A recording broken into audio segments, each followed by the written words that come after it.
Hi everyone, Amy here. I just wanted to check in and provide some comments to wrap up our discussion of your analysis rough drafts from week 6, also spring break week. I apologize for the delay and that my commentary was kind of spread out over the last couple of weeks. It just was a little tricky with people taking their spring breaks at different time and on different campuses, and then I also had to go out of town on an emergency this weekend, so that's why this final wrap-up is just a little later than usual, so I do apologize for that. I just wanted to point out a couple of things in your blogs themselves to make sure that you guys are on the right track for your final drafts, highlight some of the good work you did in your feedback to each other, and then also pull out some highlights from your reflections to kind of synthesize your learning and wrap up the discussion for last week. So we'll start by just looking at a couple of good examples that I saw in your blogs, people who were on the right track in terms of meeting the requirements of the assignment. So one of the first ones I noticed was Chelsea's here. I thought that she did a good job addressing the rhetorical elements in the ad that she was analyzing. She's analyzing an ad that is part of a campaign to bring awareness regarding the issues of depression and mental illness. And you can see right off the bat that she's presenting rhetorical elements like ethics, emotion, and logic in the topic sentences of her paragraphs. And what that does is it brings analysis to the forefront and it allows it to drive your discussion in the essay as opposed to, for example, letting summary be the focus of your paragraphs. So she's touching on, again, rhetorical elements like, for example, here she's discussing ethics, and then from there she's using examples from the text to support her discussion of where it is conveying an ethical appeal. And then a really good trick that she's doing too is wrapping up the point at the end of the paragraph as we see here. So this is a good way to structure your paragraphs, present your point in the topic sentence, flesh out that point with evidence and examples from the text, and then wrap up the point at the end of the paragraph. That will just, again, as I said, put the emphasis on your rhetorical points rather than the summary, and not the other way around.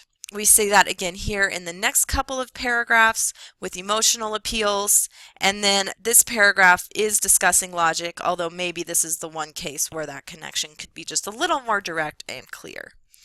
I'll show you just another couple of examples that do the same thing, and then we will look at your comments and reflections. Another strong rough draft that I noticed was Alexandra's. She also did a good job addressing rhetorical elements and allowing those to drive her analysis rather than summary. So Alexandra is analyzing an ad that relates to awareness about global warming and climate change. And again, you can see rhetorical elements being brought to the forefront in the topic sentences. So first of all, ethics here being discussed throughout this paragraph, logical appeals being discussed throughout this paragraph, and then emotional appeals being discussed throughout this paragraph. And then we have the overall evaluation wrapping up in the end, and even some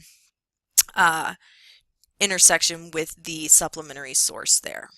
And then finally, I just wanted to point out with both of those examples that in your blogs you should be focusing on the rhetorical elements for each of your points and only bringing in descriptions of the visual elements in the ad as it supports those points of rhetorical analysis. So while it's all good, all well and good to be discussing visual features, things like color, camera angle, use of music, that's only going to be relevant in your analysis in as much as it illustrates one of the rhetorical elements that you're discussing in your point paragraphs, like logic, like emotion, like credibility and trustworthiness of the writer. Okay, so I also wanted to point out, as I mentioned, some of the good feedback that you guys were providing to each other in your peer reviews of one another's work. I noticed this right away in Denisha's review of Mariah's essay. I know we've seen good work from Denisha all semester long, but I just again wanted to point out here, look at this really in-depth feedback. Not only does she write an end comment that synthesizes her primary suggestions, she answers each of the questions in the instructions for the discussion in depth, in complete sentences with examples from the essay. And then her textual comments also go very in depth and point to specific places in the essay where she might be able to implement some of the suggestions that were offered in the narrative answers to the questions that you just saw. So again, lots of commentary here, offering both positive feedback and constructive criticism. Then I also thought it was interesting that we also saw some really good feedback then going from Mariah to the person that she reviewed, which was Sarah. And I did think that was interesting because it kind of creates a continuum of good feedback. When you're getting good feedback, you have an example of the kinds of helpful comments that you yourself might want, and then you have a better ability to convey that to someone else and kind of pay that forward as you conduct an in-depth review of someone else, which it looks like Mariah has done here, as we see that again she's answering each of the questions from the instructions very in-depth in complete sentences, and also providing in-depth feedback at the textual level through her marginal comments like we see here. So there were several of you who did a really good job with this. So I don't mean to indicate that these were the only good examples. However, I did want to just pull those out so you can see what I'm looking for. There were several of you who did fail to answer the questions that were provided in the comments, or excuse me, in the instructions for the discussion, and so if that was the case for you, you did lose points. And so for our next workshop discussion, make sure that you do, in addition to your line-by-line comments, provide in-depth questions to all of the in-depth answers to all of the questions that are included in the instructions for the particular discussion. Okay, and then as I said, I did want to also highlight just some of your reflections because I think it is a good way to synthesize and kind of wrap up everything that was going on in our discussion for this last week. I know that some of you did struggle with this assignment overall. I think this first comment really reflects that. This week's assignment was difficult for me. I struggled in writing in blog style, and yet felt as though I needed it to be proper enough to be considered a paper. I think this is a common experience that a lot of you have expressed over the last couple of weeks. It is different when we're writing in an open form like a blog, especially in the context of an academic class, because there's almost a false distinction being made there. Usually in the real world you wouldn't have to be doing both. And so I just want to say that I do sympathize with that, but in terms of it being proper enough to be considered a paper, more what I'm going to be looking for there is the quality of the kinds of examples you're using to back up your points, the depth of your critical thinking, and things like that. So in terms of level of formality and a hierarchical thesis-based structure, that is going to be just a little more flexible in this case because of the blogging genre, for example, with the delayed thesis statements that you're including at the end instead of the beginning and things like that. So I think this was a common experience and one that I wanted to pull out. I also had a couple of comments here just reflecting on the peer review itself. This was a response to a reviewer that one of you provided. I appreciate that you pointed out all the spots with awkward wording. I can usually find some of those upon revision, but they always seem all right to me until they're pointed out and then they seem so obviously awkward. And I just wanted to pull this because I think that this is indicative of what is the true benefit of peer review and workshop in the writing process, which is that it always seems all right to you until someone else points it out and then it seems so obviously wrong.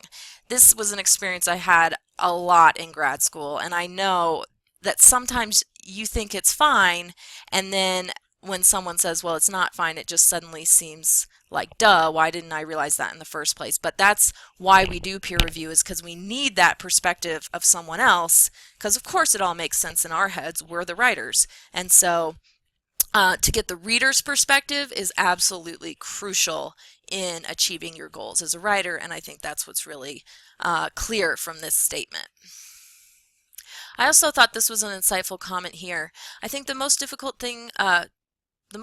of the peer review portion of these assignments is what to actually use and what not to use to improve the work. I feel as though I need to view them as suggestions, which I do appreciate, and ultimately need to be confident in my work and what type of writer and what my style is to ensure that it is in fact my work. Outside of technical issues such as grammar and spelling or personal opinion given by a review, I'll make the decisions for what to include or edit regarding my work.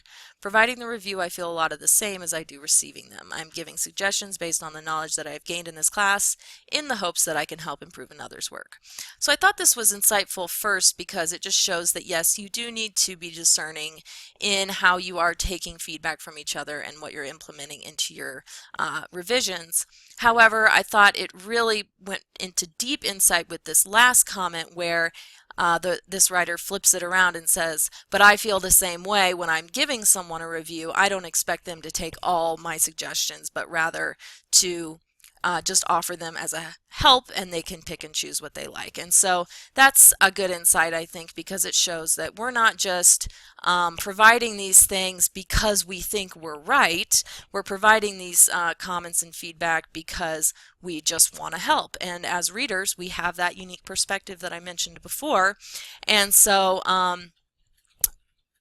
it just kind of takes some of the pressure off of the experience, I think, when as a writer you know you can pick and choose which feedback to incorporate, and as a reviewer you're not necessarily saying that you are 100% right, you're just doing your best to offer suggestions. So that, I think, is definitely a truth there.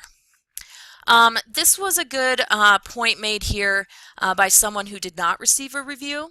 I'm a little disappointed that no one reviewed my blog, but after reviewing a classmate's, I feel I have a good idea of the direction that my blog revisions need to go. Like, for instance, I need to analyze a bit more the rhetorical elements of the video in accordance with logos, pathos, and ethos, because I never mentioned them once in my essay, or never once mentioned them in my essay. So this was a good reflection in general, because it talks about exactly what needs to be revised, and I'm always looking for that. But I also think it speaks to the fact that we get something from providing a review to someone else, not just from getting our own paper reviewed. So thanks for that. And then this last comment I wanted to pull out because this was really the point of having you do this entire assignment in the first place. This writer says, I realize that it is easy to watch commercials or ad campaigns on TV or listen to one on the radio or see them in magazines or on billboards, but since starting this class I look at all of them more carefully and have more of an idea of the purpose and goals of these companies. This makes me so happy. This makes me sleep at night because that's what I want to do as a teacher.